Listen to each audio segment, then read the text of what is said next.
Nagaa fi araarri waaqayyoo hunduma keessaniif haa baay'atu. Kabajamtootaa fi jaallatamtoota hordoftoota chaanaala koo akkam jirtu nagaa keessanii ani obboleettiin keessan baay'ee nagaa kooti.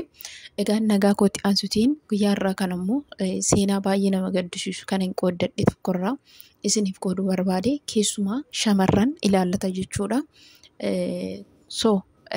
Waan kana isiniif odeessuutiin darba jechuudha. Namoonni chaanaala kootiif haaraa taatan sabiskiraayib gochuutiin maatii kootti dabalama. Maatii koo taatanii kan jirtan immoo obboloota keessaniif, hiriyoota keessaniif qooda. Keessuma shamarran jechuudha. Keessumaa viidiyoon kun inni irraa shamarran ilaallata jechuudha. Wantoonni kun yeroo baay'eedhaaf ni mudatu, ni argaa turre, dhagaa turre jechuudha. Shamarran baay'een isaanii jaalallee qabatanii yookiin immoo hiriyaa jaalalaa qabatanii yookiin immoo abbaa manaa isaanii biyyatti dhiisanii gara biyya Arabaa kana kan dhufan akkasuma biyya keessatti illee sababa garaagaraatiin wantoonni kun mudataa ture jechuudha. Har'a wantiin ani irratti dubbachuudhaaf dhufe obboleettii wayii akkan sooshaal miidiyaa kanarraa qooddadhetti jechuudha. Abbaa manaa qabdi. Jireenya ishee jijjiiruuf jetteetu immoo gara biyya Arabaa deemtee. Gara biyya Arabaa deemtee jennaan egaa biyya Arabaa keessatti namoonni biyya Arabaa keessa jiraatan biyya Arabaa keessa jireenya biyya Arabaa ni beektan jechuudha. Haalonni, hojiin, wanti hundumtuu jechuudha. Kanaaf nuti immoo keessumaa shamarranii biyya Arabaa kana keessa dadhabnee gallee jireenya gaarii, jireenya boqonnaa qabu jiraachuu waan barbaannuu fi hawwiin keenya dheeraadha jechuudha. Turtii obboleettii kanallee beekuu yoon baadhu tarii abbaa manaa ishee obsa dhabee deemuu danda'a yookiin immoo wantoota tokko tokko jiraachuu malanii jireenya kan biraa eegale yookiin immoo bilookii akka ishee godhe. Bilookii jechuun immoo nama kana hin barbaadu jechuudha. Gaafa kana godhu obboleettiin kunii sababuma kanarraan kan ka'e fakkaata egaa lubbuu isheetti murtoo laatte yookiin immoo fajjeeste jechuudha. Innaa obboloota koo kana qofa osoo hin taane namooti akka kanaa baay'een turaniiru. Sababbi jaalalleen isaanii isaan dhiiseef, sababbi abbaan manaa isaanii yeroo isaan biyya Arabaa jiranitti isaan dhiisee nama kan biraa irratti fuudhee fi kan of ajjeesan jiru jechuudha. Biyyuma Arabaa kana keessatti illee kan of ajjeesan jiru, galanii illee kan of ajjeesan ni jiru jechuudha. Ani har'a wanti isinii qooduu dhufee obboloota koo maal seetanii abbaa warraa keessanis haa ta'u, jaalallee keessanis haa ta'u, abbaa haadha keessan yookiin immoo obboleessa obboleettii keessanis haa ta'u. Nama tokkoof jettanii lubbuu keessan irratti du'a hin murteessinaadha kan isin jechuu barbaade. Maaliif jennaanii namni isin sababbi isaatii jettanii of ajjeestan suni inuma jiraata jechuudha. Hamma waaqayyo jireenyi kee haga guyyaa irraati jedhee fi umrii isaatti daangaatti godhetti inuma jiraata jechuudha. Kanaaf iyyuu isin tokko gaafa of ajjeestanii eessa akka dhaqxan yaadaa? Eessa akka dhaqxan gaafa duutan eessa dhaqxu? Kanaaf iyyuu kana yaada.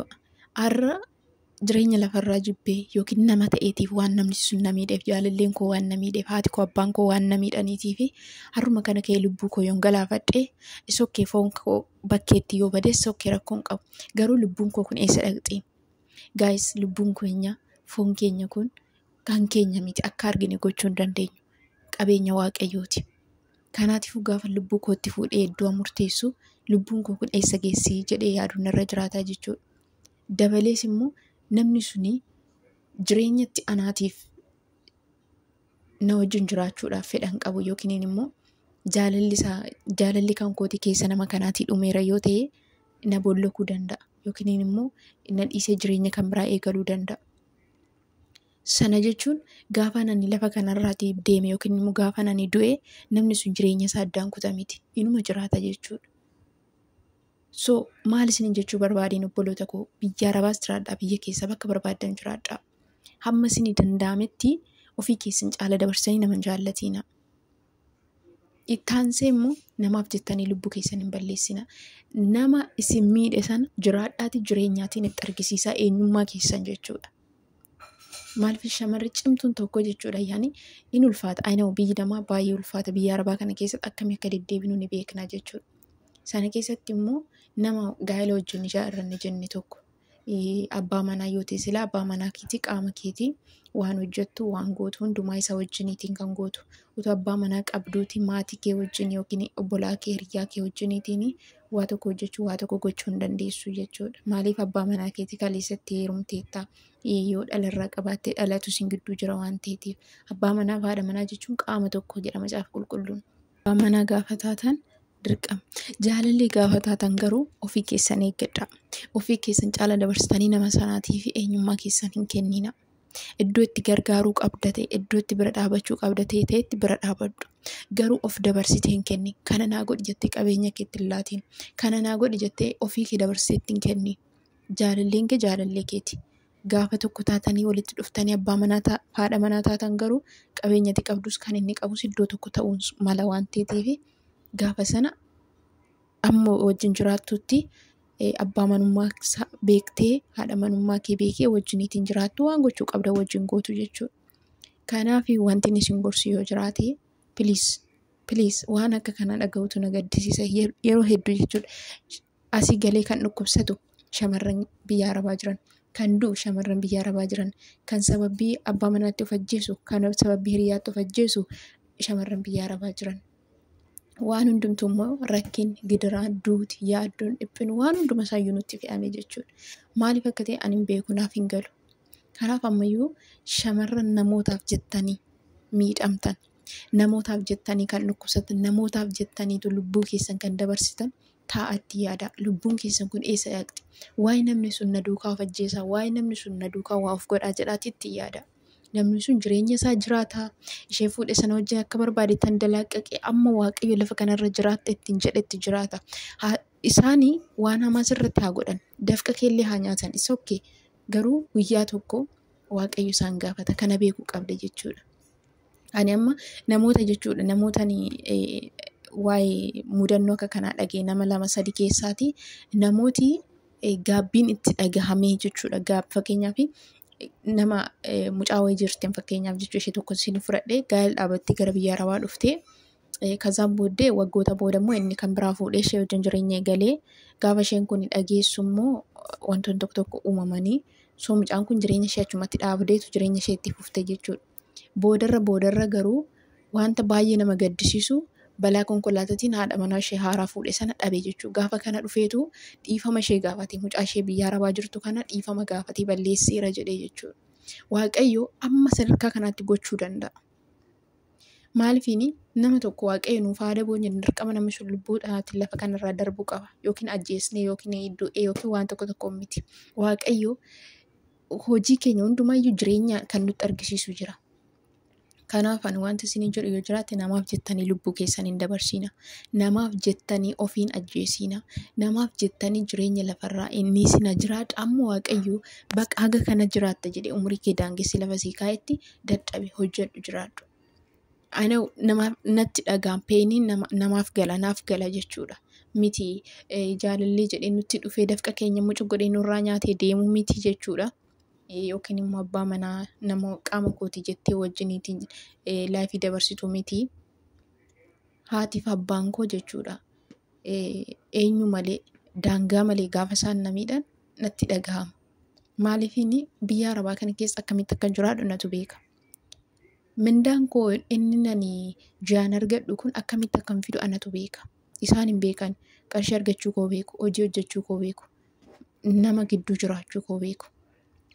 Garuu akkamitti nan ishee nageessu kan nageenyi hundumaaf gajjedhee arrafamee lolamee tuffatamee cirrifatamee barahaan na nyaatee beelli dhoobuun na nyaatee qorichin ittiin hojjedhu asiitii asmiinatti ta'ee waan meeqa ta'e akkamitti akka nan fidu anatu beeka jechuudha.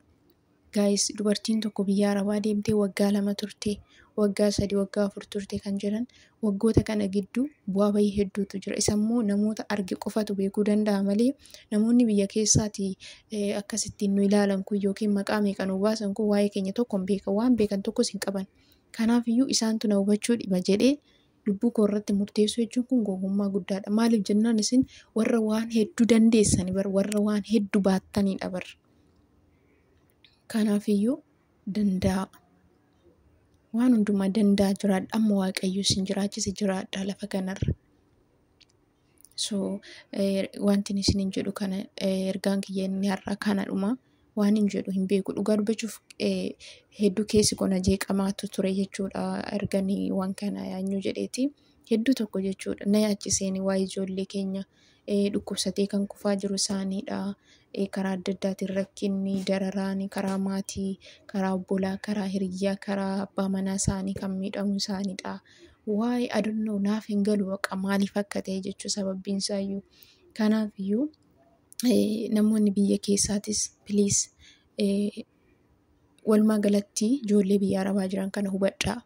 Hubadhaadha kan hin jedhu haadha manaa keessanillee haa ta'u abbaa manaa keessanillee haa ta'u akkasuma obbolaa keessanillee haa ta'u maatiinis hubadhaa. Namaaf hin galu jechuun waa'ee nama hubachuun akkasittiin ija teenya ilaalluun namaaf hin galu. So kanaaf amma haalli nuti keessa jiraannuu fi haalli sooshaal miidiyaatti baanu tokko miti waan ta'eetiif waanuma miidhama qabnu, waanuma dhukkubbii qabnu, waanuma rakkina qabnu, waanuma dhiphina qabnu iyyuu ittiin fakkaatu nama keenyatti jechuudha. Garuu rakkina caalu kan dabarsu, rakkina caalu kan baatu nudha jechuudha. Dhugaa dubbachuuf namoonni biyya keessa taa'anii akkasittiin akkuma salphaatti dafqa shamarran biyya arabaa arraabanii akkuma salphaatti shamarran biyya arabaatti jecha darbanii akkuma salphaatti akka isaan miidhaman akka isaan kufan godhan kun jechuudha. Otoo biyya arabaa kana dhufaniiti hubatu laata. Maaliifini biyyuma arabaa kana keessayyuu haalota baay'eetu jira. Manni gaariin akka barbaaddetti handalaaqaqxee itti jira. Eessatti handalaaqxee jiraatta miti just mirgiif dirqamni keetti siif eegamee jiraattu jira. Manni immoo itti dirqama hin qabne mirga hin qabne zimmettee dirqamaan qofa jiraattutu jira. Waan hedduutu jira guys. Kanaaf ani wanti isiniin jedhu yoo jiraate nama kamiifuu jettanii lubbuu keessan hin dabarsiina. Nama kamiifuu jettanii obsa keessan hin fixiina. Ba'aan isin biyya namaa kana keessatti dabarsitan warra beeku isinii beeka. Kanarraa kan hafe namni isinii beekee isinii beekuu baate dantaatti hin kennina. Waaqayyoo otuma nuti itti himachuu iyyuu baannee Waaqayyoo haala keessa jirru ni beeka jechuudha. Kanaafiyyuu abdii keessa Waaqayyo irra godhadhaa. Amma isinii danda'ametti namarratti of hin gatiinaa. Waan hojjettan walitti qabadhaa. Of hin gatiinaa kan hin jedhu. Nama of caalchistanii jaallatiinaa. Kanadha wanti isiniin jedhu yoo jiraate. Yeroo amma kanatti biyyi lafaa baay'een tokko ulfaataa jirti. Wanti dhaga'amu, wanti argamu, wanti hundumtuutu namatti hin tolu gurraafis ijaafis wanta tolu miti. Kanaaf Waaqayyo nu haa gargaaru hunduma keenya isiniin jira. Ergaan kun inni irraa kana fakkaata. Viidiyoo kana namoota hin gargaara jettanii yaaddaniitii fi sheer godhaa. Yaada qabdan koomentii jala kaa'aa. Chaanaala koo sabiskiraayib godhaa. Yeroo gaarii.